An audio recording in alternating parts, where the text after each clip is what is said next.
So today we're doing a set of Vance and Hines slip-ons on 2014 Sportster. This is what happens when you lean these bikes a little too far. So we have brand new ones going on. So already removed the old ones and gonna get ready to throw the new ones on. So with this removal of the slip-ons, it's a 9/16, loosen this bracket, and then two bolts that hold the exhaust on the underside are 1/2 inch. Loosen those. After the bracket's loosened, I think that should just slide off, depending how long it's been on there. While that's off, I like to take advantage, because there's a heat shroud that sits on top of that. So you don't really see this part, but I like to get in there and while it's off, just get any kind of surface rust, clean it really good, just to add to the longevity of it. Also, while you got all this stuff off, I like to get in here and get all this chrome that's really hard to clean while it's off, and all these hard to get to parts. Might as well take advantage, clean. Even sometimes the surface rust on this, you could hit that with some type of paint to keep it clean looking and prevent any kind of future rust. Also, while this is off, I like to hit any kind of surface rust with the 000 steel wool, and usually you can just get most of any kind of surface rust off. I know some people think the steel wool will scratch the chrome. I'm really not worried about this because this is not visible. There's a heat shroud that goes over this, so I don't really care if it dulls it. The tip I'll stay away from because that is visible, but otherwise I just want to keep the surface rust off parts I can't see day to day. Here's a look at my old heat shrouds. This one's scratched up pretty bad. That one's got some gouges and stuff in it.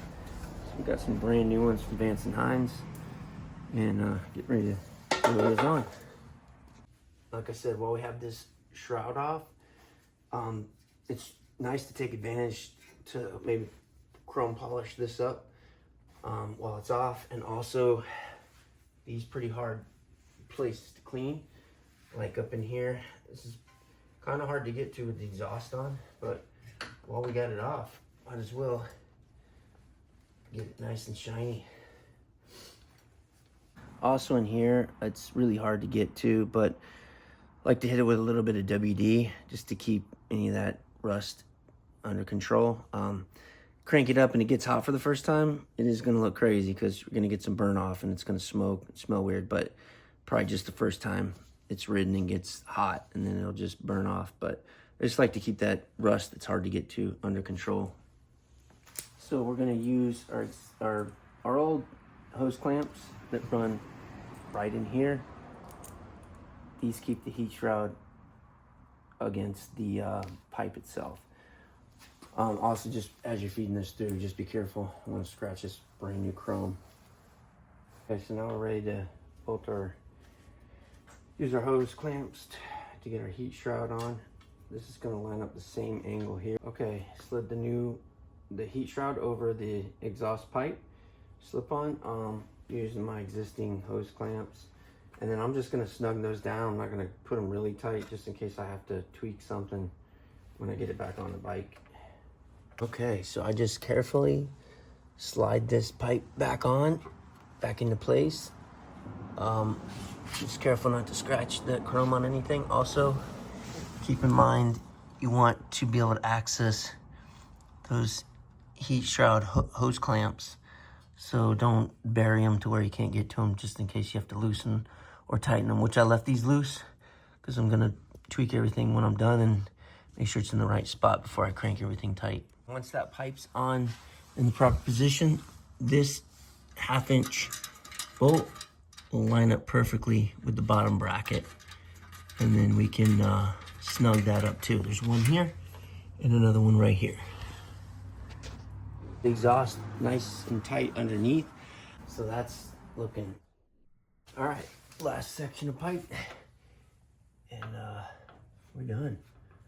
Just slide this bad boy back on, and again line up the 1/2 inch bolts underneath, and everything's still loose, so I can still adjust this heat shroud if I need to. But I will do that and tighten everything up here real quick.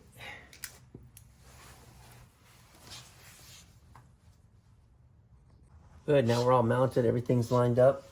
Now I can just go back and snug everything down. Again, I like to put these hose clamps where I can't visibly see them from the top of the bike. Like I'd have to climb under here to see them, but I can still get to them. So those two that hold the heat shroud on, and then the 9/16 one that actually holds the pipe to the header pipe. It's here, but I can still access it, but I don't have to look at it. All right, now everything's back together.